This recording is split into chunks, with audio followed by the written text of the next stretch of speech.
Title: The Secret Trade That Sank the Economy. The $1.6 billion Bet Against America. Description: In 2007, as millions of American families prepared to lose their homes, one Wall Street bank designed a product specifically to fail. This is the untold story of how Goldman Sachs and their billionaire clients bet against the very mortgages they were selling and made billions from the wreckage. Tags: Goldman Sachs, Wall Street scandal, subprime crisis, white-collar crime, corporate fraud. Script: What would you do if you knew a plane was going to crash? Would you buy a ticket for that plane, then take out a massive insurance policy against its destruction? Now imagine you owned the airline, you sold the tickets, and you told the passengers the flight was perfectly safe. That's not just morally bankrupt. That's exactly what happened in 2007 when Goldman Sachs designed, marketed, and then bet against a mortgage bond they called, and I'm not making this up, the abacus.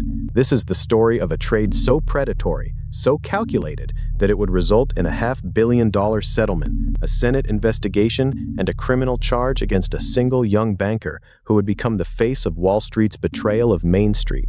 But to understand how we got here, we need to rewind to the heart of the housing bubble.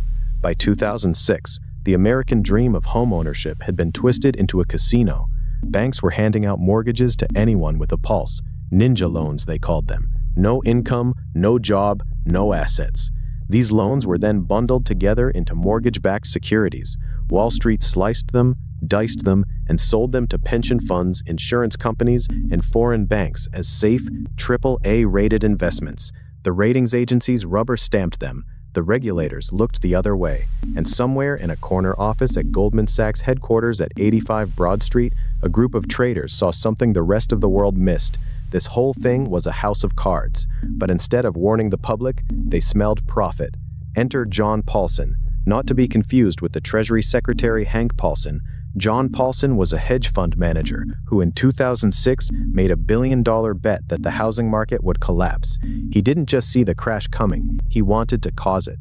Paulson went to Goldman Sachs and proposed a deal.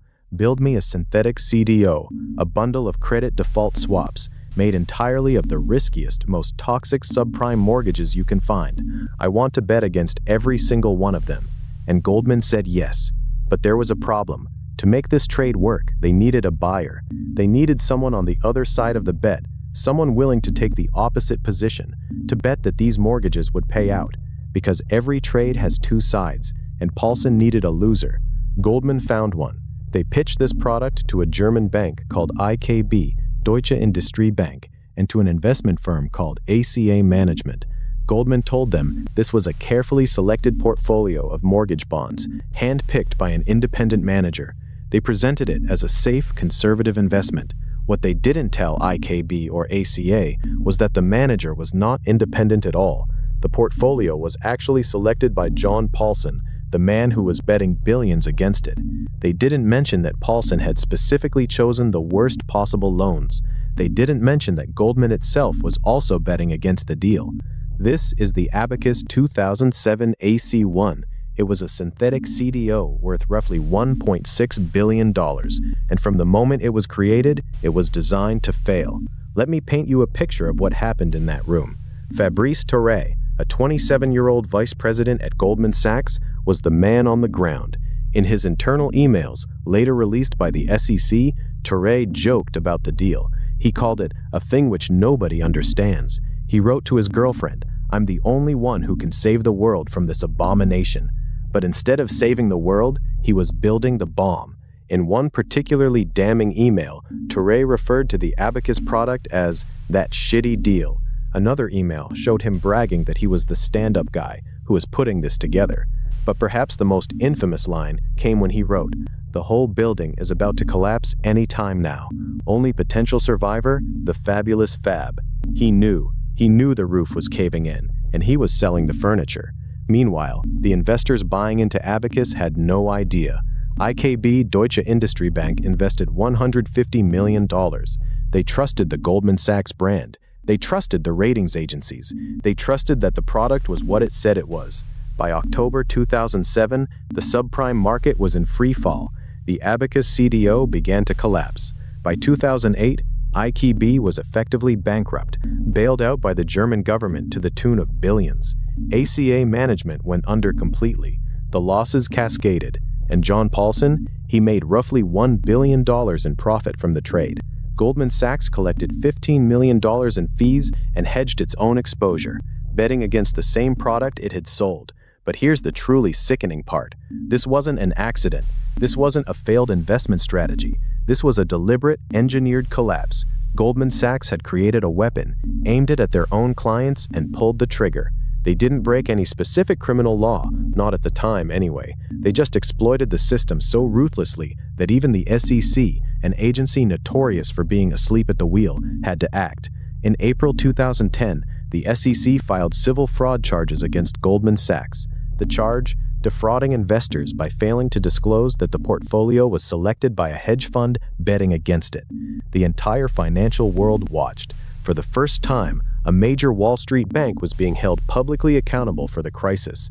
Goldman fought back.